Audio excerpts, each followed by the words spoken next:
Welcome to the Terrible Podcast with your hosts from SteelersDepot.com, where you can find all your latest and greatest Steelers news. It's Dave Bryan and Alex Kozora, always lit, talking Steelers. And now, here's Dave and Alex.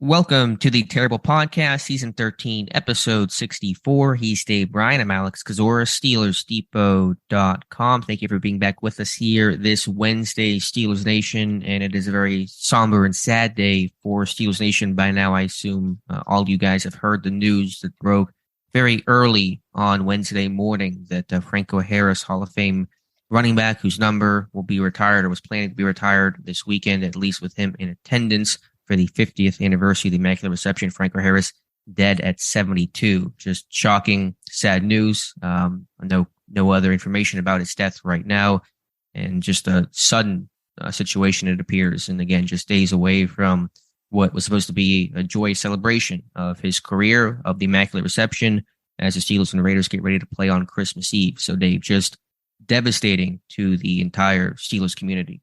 Boy, I tell you, I normally get up between 4 and 5 my time out here on the West Coast and start getting to work and all. And man, my phone was just going crazy at 4 a.m.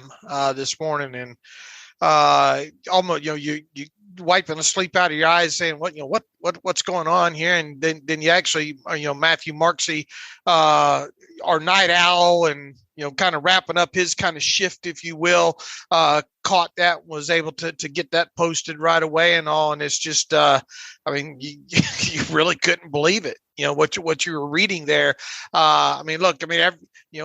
People pass every day and all like that, but, just the timing and all of this, the surrealness of just yesterday, Mike Tomlin, being asked about Franco Harris and the Immaculate Reception. And obviously this weekend, a few days from now, celebrating the 50th anniversary of the Immaculate Reception, and Franco having his number 32 retired. And on Friday, on NFL Network, the football life of Franco Harris. I mean, this was to be Franco Harris's weekend, if you will. Not only a celebration of him, but obviously the Immaculate Reception. But just a few days short of that, now him suddenly passing. Just the surrealness of it all, Alex. I mean, it really lets you know that it's not on your time, right? It's on God's time, and when you don't have any control over that kind of stuff. So really is a sad and kind of somber morning, obviously, and just kind of recollecting back and to my childhood, and obviously. I was alive for the Immaculate Reception. I was 4 years old. I obviously don't remember it specifically, but not too long after that, becoming a Steelers fan, and obviously quickly being introduced to the history of that, and obviously growing up and watching Franco Harris play and that kind of stuff. So don't know what much more to add than that than what I just did. No, I think it's well said. It's hard to wrap your mind around the news. Again, not that I want to spend too much time speculating on what happened, but I believe he was involved with some sort of media event just last night. I think there were some photos and some videos of him at some function. And so, it's just, 12 hours later and here we are. But Franco Harris, obviously the focus in terms of some of the remembrance today will be around the Immaculate Reception and, the greatest play in NFL history and the anniversary coming up here this weekend.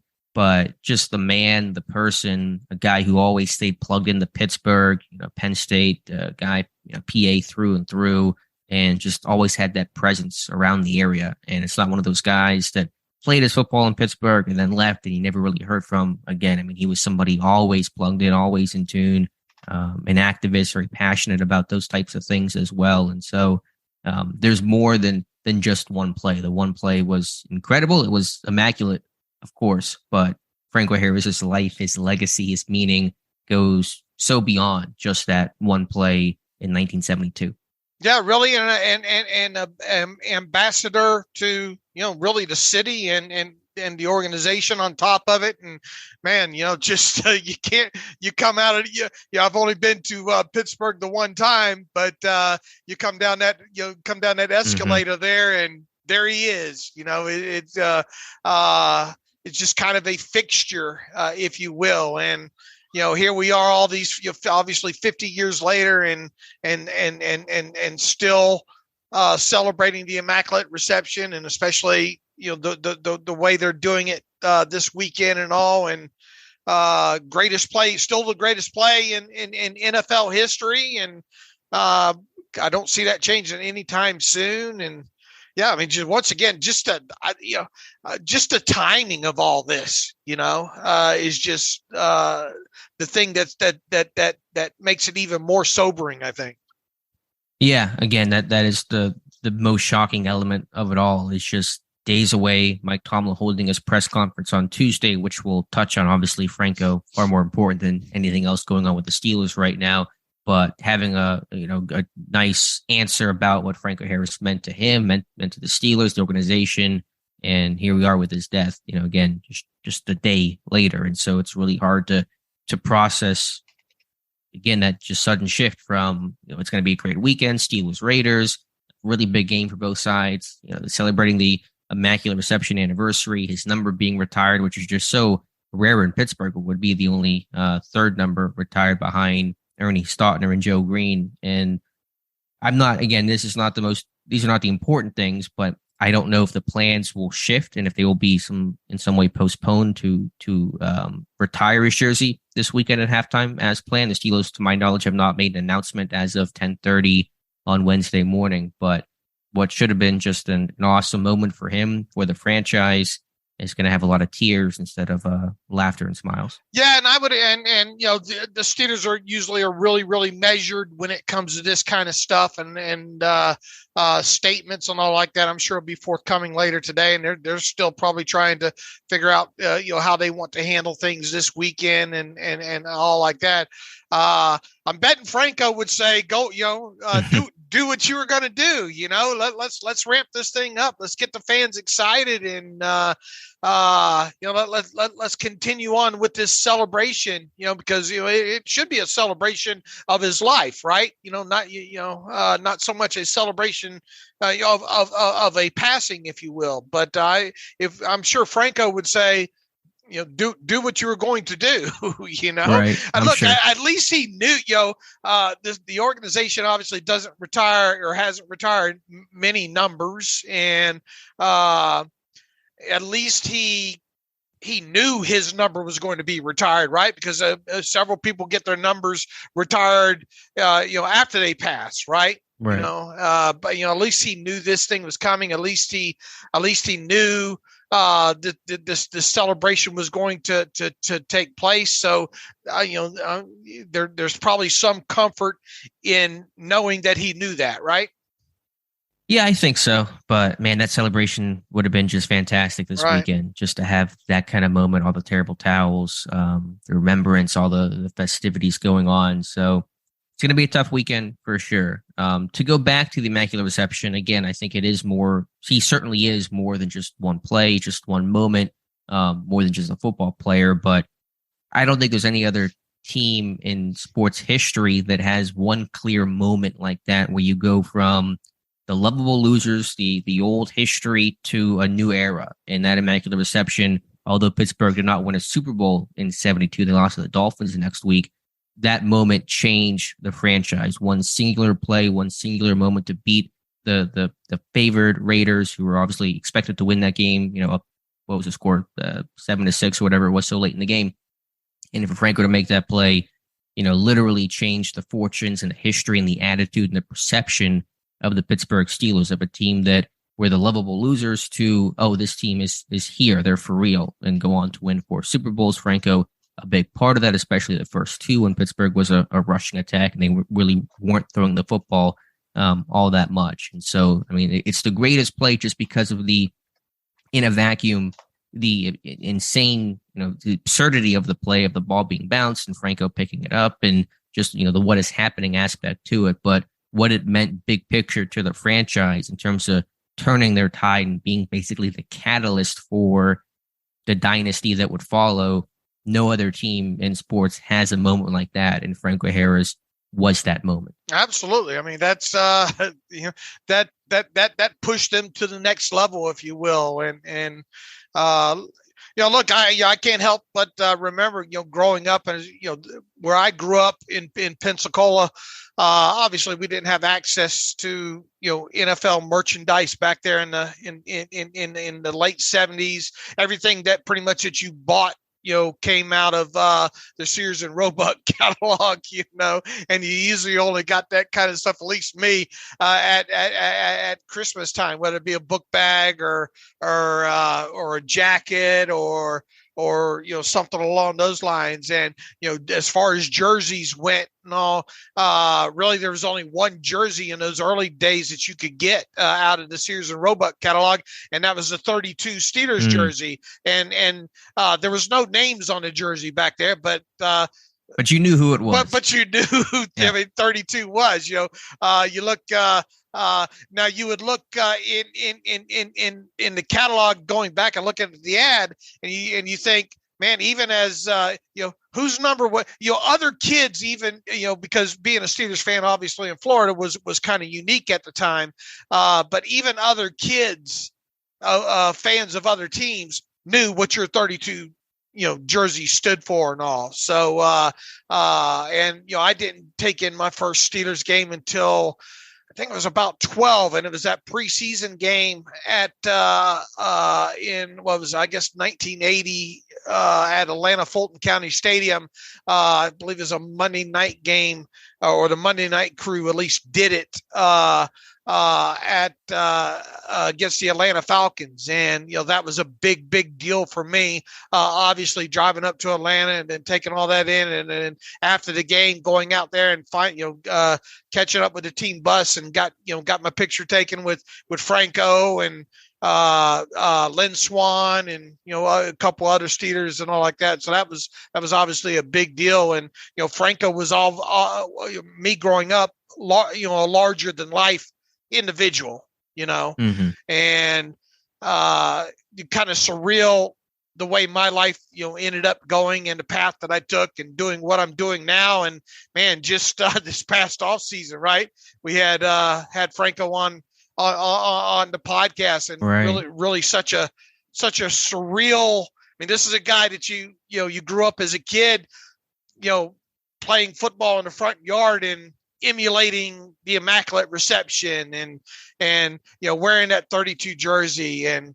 yeah, I mean, just a lot of memories, obviously, growing up. And man, when he went to the Seattle Seahawks, look, you didn't have ESPN back then, and the local newspaper, you find out like 2 weeks after it happened, that kind of stuff, and just crushing to see a guy like Franco Harris end up in another uniform like that, and seeing that was also kind of surreal. But obviously a Pittsburgh Steeler at heart, and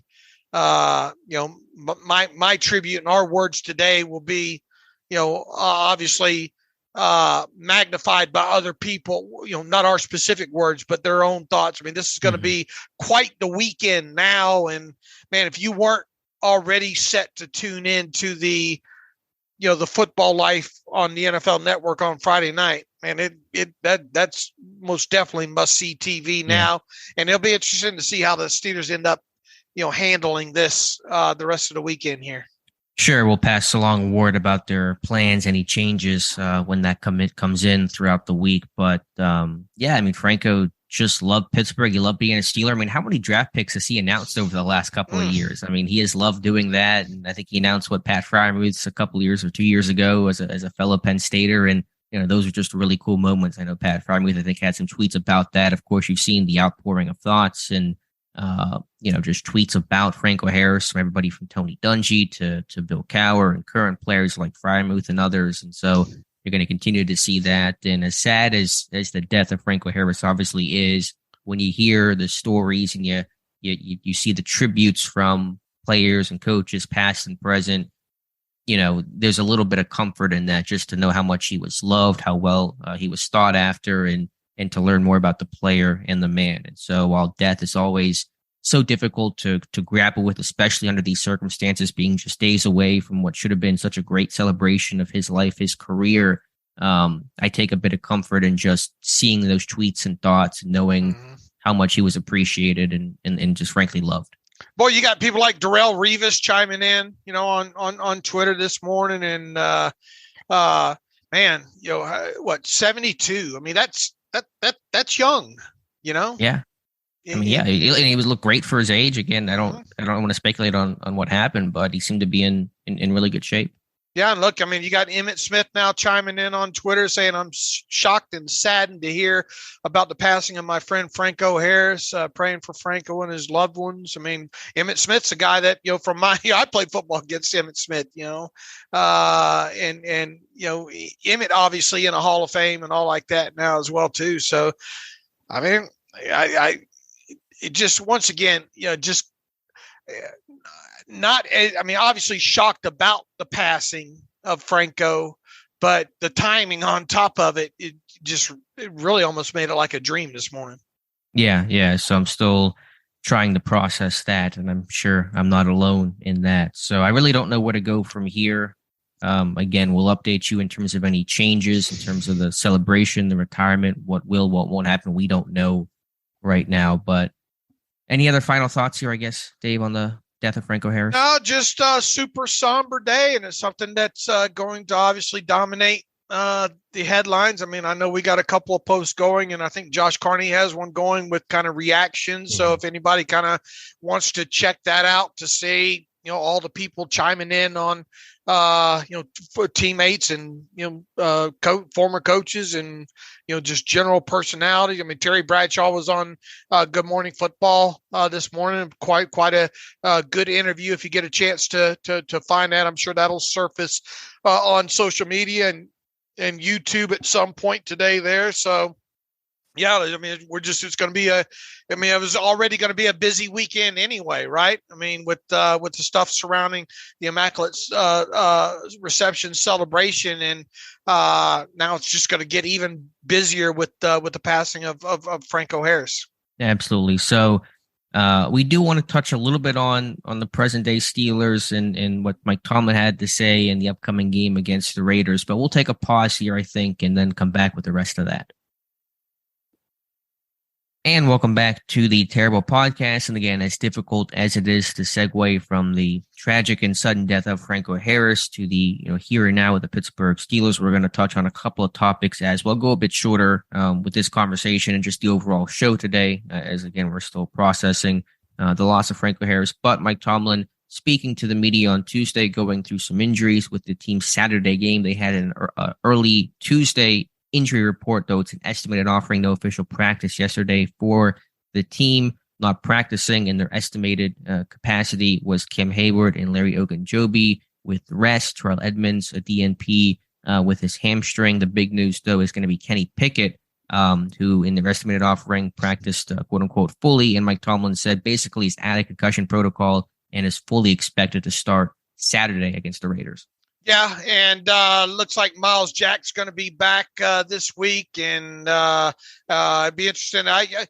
Probably a little bit of a question on Freiermuth, but as Mike Tomlin said, he played and kind of anticipates him playing this next week as well too. So they're overall, I think when the injury report comes out after their first official practice today on Wednesday, it'd probably be a little bit shorter, probably to have those rest guys off of there.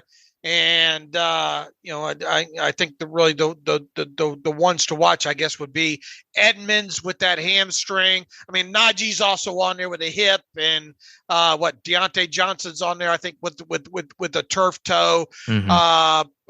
But probably Freiermuth and Edmonds would probably be the biggest ones to watch. But even Mike Tomlin sounded optimistic about them, and as long as, Kenny Pickett gets through all these practices without, sliding backwards in any way, he's going to be your guy on Saturday night against the Raiders there. So, for the most part, this is shaking out for this team to have a healthy week here. Yeah, team looks to be in pretty good shape. We'll have to check on anything potentially with cornerback William Jackson, the third, still on IR. If he wants any chance to return for even, say, the regular season finale against the Browns, you think he's basically got to be activated by today. Don't know if that's going to happen. Probably doesn't look terribly likely, but should note that because otherwise Pittsburgh seems to be in a pretty good place health-wise and should have their quarterback back for this weekend's game. Yeah, and I suppose, they filled a practice squad spot today, right? Right. That was David. How do you say it? Anini? Anini, I think. I can't remember. It's been so long, I almost forgot he was even on the practice squad when that came across. But the Atlanta Falcons signed him off of the Steelers practice squad. Boy, he had been on the roster, basically with the team not long after T.J. Watt went down early in the season. They signed him off of the Tennessee Titans practice squad. He spent 3 weeks on there and was inactive all 3 games there, and then gets waived and then brought back to the practice squad. And he's been there since middle October or something like that. So a guy that you kind of wondered, hey, is there anything to this guy? And we'll never know, right? Or at least not now, because he's on the 53-man roster of the Atlanta Falcons at least through the end of the season. And assuming he stays there, he's going to be there for a while. Yeah, maybe Atlanta will find out who he is, but Pittsburgh will not. So you're right, they should fill that practice squad spot today, and we'll have that for you guys whenever that news comes in. What else from Tomlin? Actually, again, like we kind of mentioned a short time ago, was asked about Franco Harris and talked about his impact, the Immaculate Reception. I just want to read one excerpt of what Tomlin had to say about Franco. Again, it's just before his death on Wednesday morning, saying, quote, "He's just a special man. Forget the player. Obviously, I never knew the player. I know the man, and just what an awesome representation of this organization, this community, a guy that embraces all the responsibility that comes with being him. I just admire his passion for Pittsburgh and young people. He served a long time on the board with my wife, Pittsburgh Promise, and his passion for others in this place and the Steelers is unparalleled, and it is to be admired," end quote. And it certainly is. And so, again, just wild to think about those thoughts yesterday when Franco Harris was alive and now he's gone. But I'm glad that Tomlin had the opportunity to say that and say what he said before Harris's death. Yeah, and that's just another thing that makes this thing surreal, right? Yeah, absolutely. I mean,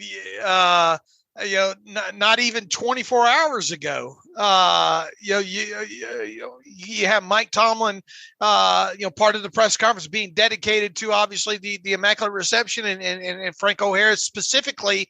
And now those, once again, not even 24 hours, those words are almost like a eulogy, if you will, and sure. It just you just never know, do you? You just never know. Yeah, you never know. It's again still just trying to process it, like I know every other Steelers fan is trying to do today. But Tomlin went on to talk about the Immaculate Reception and the points that we made earlier about how that was kind of the line in the sand for this franchise, the turnaround point, everything before the Immaculate Reception, everything after, a night and day difference there. But beyond those kind of comments, Mike Tomlin talking about the Panthers game and a lot of commentary about the penalties, from linebacker Marcus Allen, from wide receiver Deontay Johnson. Mike Tomlin certainly trying to downplay that as much as possible, saying a quote that he's now become pretty fond of. I'm not going to give you a pound of flesh. Basically, I'm not going to give you a quote to run with for a big headline to try to keep this story in the air. Yeah, and look, what did people expect him to do? Did you expect him to chide him? I mean, we knew that wasn't going to happen, right? My view of that is everybody did their jobs. The reporter has an obligation to ask, what did you say? What is the fallout, if any, from those costly penalties? And Tomlin did his job of not having a juicy quote to keep that story going with a big headline for the next 24 hours. And so I think everybody did their job as they should.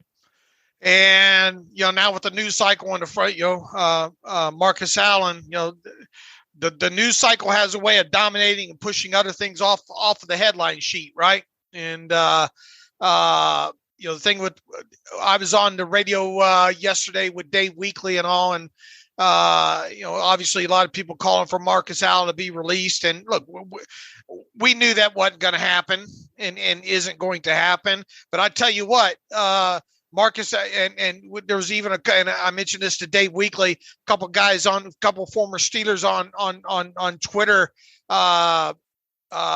Who was it? Will Allen and Vince Williams, in so many words, and you know that Mike Tomlin, in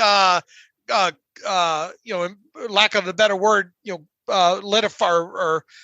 embarrassed Marcus Allen during some team meetings and all like that. So here we have a statement now from Art Rooney on the passing, Art Rooney II on the passing of Franco Harris, Alex, that I'm going to pass along here. Okay, yeah, I'm seeing it. Now, you go ahead and read it. Okay, this is from Art Rooney, Steelers president, quote, "It is difficult to find the appropriate words to describe Franco Harris's impact on the Pittsburgh Steelers, his teammates, the city of Pittsburgh, and Steelers Nation from his rookie season, which included the Immaculate Reception through the next 50 years. Franco brought joy to people on and off the field. He never stopped giving back in so many ways. He touched so many, and he was loved by so many. Our thoughts and prayers are with his wife, Dana, his son, Doak, his extended family at this difficult time," end quote. And so that is a statement from Art Rooney II on the death of Franco Harris in a very classy and great statement by Mr. Rooney. Right. All right. That just came. Sorry for the interruption there. No, but going back to what I was telling coming off of what Vince Williams and all said, that he's probably got torched pretty good in the meeting rooms and all like that, without question. But how you make up for that. Go make a play. Go make a big play. And you got a big game obviously coming up against the Raiders on Saturday night. Be a great time to get one of those footballs loose on special teams, right? And just mind your P's and Q's and kind of go from there, if you will. So not surprised at all to Mike Tomlin. Obviously asked about Deontay Johnson and as well too, and he's going to keep all that stuff in house. And look, this is Marcus Allen, I think, scheduled to become an unrestricted free agent after this season, and zero playing time on the defensive side of football. So not a good time for him to be acting out in that way, obviously. Yeah, but all you can do is move forward and try to redeem yourself the best way possible. It doesn't excuse what he did. That was reckless and stupid and just super costly in a lot of different ways. But he should, I think, will address. I think will play and hopefully does not have any repeat offense. Because this game is so important against the Raiders, it is putting the focus on football for a moment. I mean, to me, this is a loser goes home kind of game. Both teams are 6-8. You get to 9 losses.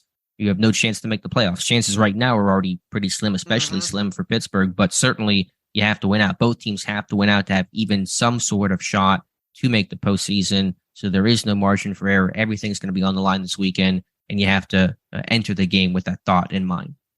Absolutely. And once again, 0.3%, chance of making the playoffs, according to 538 website, I think. And a lot of stuff has got to happen, but part of all you can do at this point is control what you do. And that's going out and winning on Saturday night against the Raiders there. And what else did Mike Tomlin have to say on? Talking about the Raiders and all, and Josh. Look, Alex. Here's another storyline right now. Obviously, is the weather, right? I mean, you got your long johns ready for this weekend. Yeah, I mean, it's going to be one of the coldest games in Pittsburgh sports history. I believe they're calling. Let me see what the weather they're calling right now in terms of the high-low. It's going to be cold, whatever the number is. All I know is like negative. Yeah, it looks like the actual temperature, a high, quote unquote, of 13, but this is a night game, so it's going to be probably in the single digits with a wind chill that's going to dip into the negative numbers, and so it's going to be one of the coldest games in Steelers history. Like 30 mile an hour winds or something like that. And the wind chill, I forget what they say. The wind chill is supposed. Tell me how cold that is, Alex. I mean, I've obviously been in cold before up in Detroit and stuff like that, but I don't think I ever been in that kind of cold. I mean, it is as cold can get. I try not to go out. Is it a biting cold up there? Because I mean, for me, it's one of those things where my eyebrows start to freeze or my eyelashes start to freeze. Like you feel that. That's how cold it gets. And when it's windy, especially when you're on the river like that, it's windy. I mean, it is just going to be brutal. So I mean, for the fans who brave it out there, kudos to you. But I'm not a cold weather guy, and I'm definitely not going to be a cold weather guy Saturday. And how long have you been living in Pittsburgh? All my life, which I question that decision because I'm definitely a warm weather beach kind of person. But I don't like the winter, and Saturday is going to be as brutal as it gets. And even in Pensacola, look, I mean, we would have occasionally during the winter you have those hard freezes and all like that because of the humidity and kind of the dampness and where that's located. I mean, it would get. And it not even get obviously in negative territory. It might get down to as low as, I don't know, like, 22 or something like that on the rare occurrence. And when that did, it was, the cold hurt. And I can imagine, and being kind of in a damp area, proximity to the rivers and all like that, I would imagine it to be the same way up there. So anyway, cold and windy, and this could highly impact the game on Saturday night, right? I mean, I don't know how much snow is in the forecast. It looks like it's going to snow Thursday and Friday. It should be good for Saturday's game, so there shouldn't be any snow during the game, but it's going to be maybe something before that. Yeah, I don't know exactly in what ways it will impact it, other than, I mean, just the attrition of it all, just dealing with the cold and, Las Vegas Raiders, how do they handle, extreme cold like that? It's likely going to be the coldest game in Pittsburgh since 1989. And so, that's going to just have an obvious impact there, and we'll see how both teams deal with it, but especially the Raiders coming from your neck of the woods where it gets cold, but not this cold. Right. No, I don't think looking at some past records of Derek Carr, I don't think he's played very well in cold weather in the past. And this, you would think that a lot of what they would want to do would be throwing the football normally. And that might be impacted. Whoever can run the football better in this game, that might be the difference there. And boy, did they have a running back in Josh Jacobs that got a lot of praise from Mike Tomlin on Tuesday. As he should. He's leading the NFL in rushing. I mean, he's had a really big year, and the Raiders declined his option, and it kind of felt like before the season began that he was going to be in a timeshare and competition and committee, and none of that happened. He's just been fantastic. But, I don't want to count out their pass game either. Devontae Adams was in Green Bay for a decade and, was one of the elite receivers in football. So if Carr can get him the football, then, a guy like Devontae Adams can make plays. They're getting Darren Waller back. They're getting Hunter Renfrow back. So they're going to be really at full strength for this contest. Right. All right. I think it's probably anything else on Mike Tomlin. I think that kind of hit on all the keynotes there. Let's see. We got weather. We got Franco, Immaculate. Yeah, I think we hit injuries and all like that. Really, not too much other coming out of that, right? Did kind of downplay Mark Robinson's defensive debut, saying 7 snaps, limited sample size, which of course it is, but said he was excited to see Robinson get out there. Said the comment kind of made me laugh. Tomlin said, hopefully he gets to play again. I'm like, well, you decide if he gets to play again, Tomlin. So that's kind of a you question more than a me question. Yeah, we kind of set people up for that already, right? And kind of coming out of the game saying, there's not a lot to really go on there. 7 defensive snaps. You broke down, I think, all 7 of them, right? All 4 run snaps. Yeah. And then the passing snaps on YouTube, right?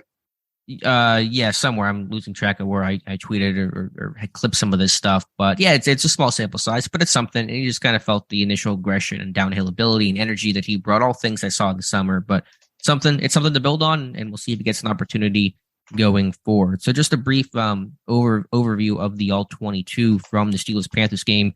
I know you and I probably don't have any dramatically different thoughts on this game after watching the All-22 as opposed to just watching it as it happened live. I like that Mike Tomlin shouted out Larry Ogunjobi. I thought Ogunjobi played a really strong game coming off a Ravens game in which he kind of really faded in that second half and down the stretch. I thought some of the backside pursuit Ogunjobi made early in that game, late in that game, including one goal line situation. I thought Ogunjobi was really solid overall. Yeah, he was. And there's a lot of great stuff in there that you see on the All-22. The Cameron Hayward long arm.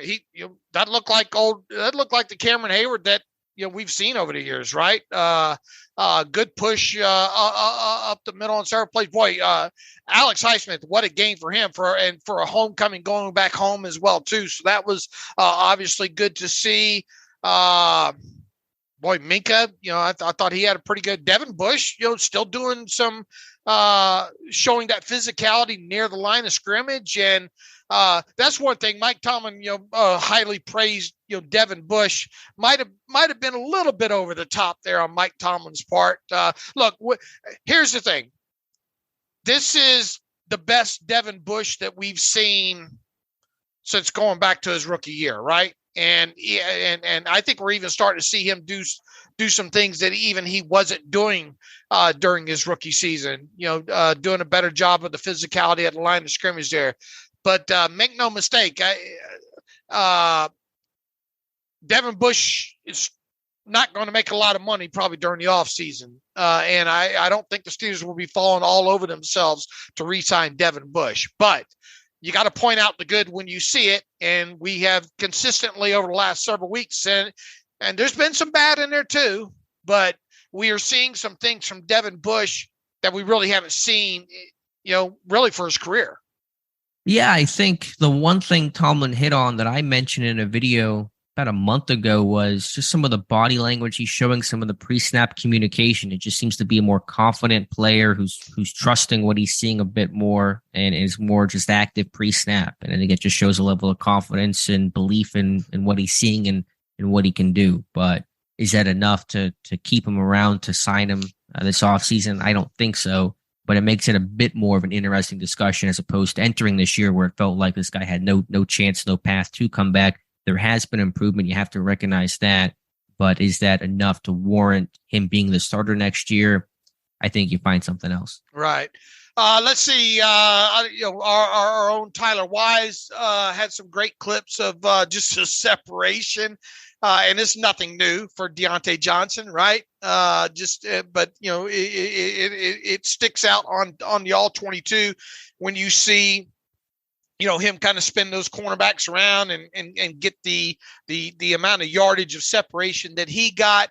Our own Owen Straley's back in the fold. Football season's over, so it's good to see Owen back riding on the side again and all like that, and broke down that blown coverage, if you will, by James Pierre. And I think it was kind of easy to diagnose on the TV film, but I think the All-22 really brings it into light that he just missed a call. I think they're supposed to be in cover 3 there, and it looks like he's trying to play just like a zone cover 2, thinking he's got help up over the top there, and didn't take long for him to figure out that he didn't have the help. And then you cut to the side. I think there's a TV timeout or in a quarter or whatnot, and next thing you see is the defensive backs on the sideline discussing the play, and there's no lips to read in that, but you could almost see Casey basically tell James Pierre that no, that wasn't the coverage on that. Yeah, as you said, as Pierre quickly found out, and even as he had that miscommunication, that's one thing. The thing that also irked me too was whenever he realizes he's beat and he's trying to run to catch up to Marshall, the receiver, he's still looking back. He's kind of peeking back, and you got to get back in. When you're at a phase like that, you don't look back at the football. You know where the ball's going. It just slows you down. So just run full speed, look back when you get back in phase. So even some of that technical stuff as you're trying to recover, I didn't like from Pierre. And that ball was underthrown. And so had Pierre just run straight through that, he may have been able to actually still make a play on the football. Ultimately did not, because he's kind of looking back and trying to find the ball as he's running. So Pierre, a talented guy, but the issue with him has been some of those mental mistakes, understanding down and distances, communication. Pittsburgh overall has done for a secondary or cornerback room that is not amazing. They've not blown a lot of coverages this year, not a lot of clear and obvious miscommunication and breakdowns. And you bring Pierre, who I think has more talent, that could be a really strong man cover corner, but you factor in those mental mistakes and errors, and those are the things that are really costly. Those are the things that are preventing him from taking that next step. Look, I mean, he's there. He has his moments where he looks like he can be a starter, and then he has a lot of his negative moments have been big plays, right? Sure. Think about the Bengals game last year, the Broncos game, I think last year, another example of some errors and some poor technique. I mean, he's a feast famine guy. He's aggressive. He's a gambler. He was the most aggressive guy in training camp this summer. I mean, he was a guy that had big plays and got burned a lot. So that's the mentality he plays with. There's a risk to that. There's a reward to that. And you're kind of feeling all of that this season from James Pierre. Right. Let's see what else stuck out on the All-22, Alex.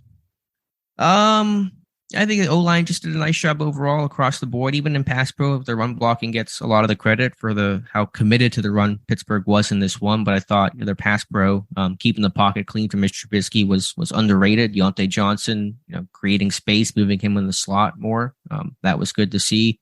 So I think those are kind of the things that stuck out to me overall. Right, and so good to see them. I mean, they've run the football good at some, at a couple times, especially in the second half of this season, right?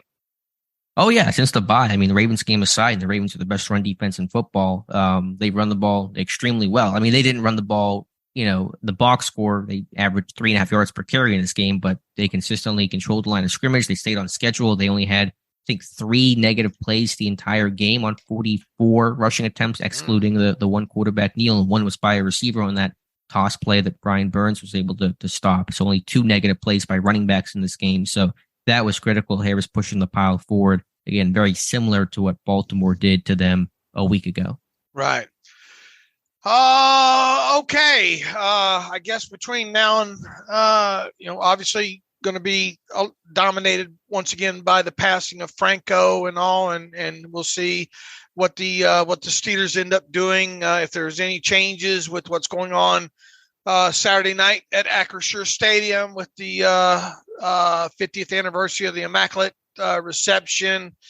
What else we got, Alex? Maybe we're I think we got hopefully going to have our buddy Vinny, who covers the Raiders out in Vegas, tentatively scheduled right now to be on the show Friday to help us kind of preview that game. What else is going on around the NFL? It's hard to think about those things right now, to be honest, just given the landscape of today. But we'll kind of reset and come back for Friday and put the focus more on football and the game and any updates on the team's plans this weekend. But I think we can probably hit a couple of reader emails and close out today's show. Yeah, I'm looking here up at the Hall of Fame mini helmet that you got me, signed by Franco Harris. Quite. I certainly do appreciate that. One of the first things I thought of this morning here is you give me that gift there, so I appreciate that. All right. Anything else? We'll cover it on Steelers Depot in the coming days. Alex and I'll be back on Friday. So in the meantime, you can follow me on Twitter at Steelers Depot. Follow Alex on Twitter at Alex_Kozora. Follow the show at Terrible Podcast. Email the show theterriblepodcast@gmail.com. If you like what we do and want to donate to the cause, go to SteelersDepot.com, hit the donate button. Obviously, if you want an ad-free version of the site, go to SteelersDepot.com, hit the ad-free button. A lot of content obviously coming on the site as well today as well too. Alex, good job. I'll be talking to you on Friday. As always, thanks for listening to the Terrible Podcast with Dave and Alex.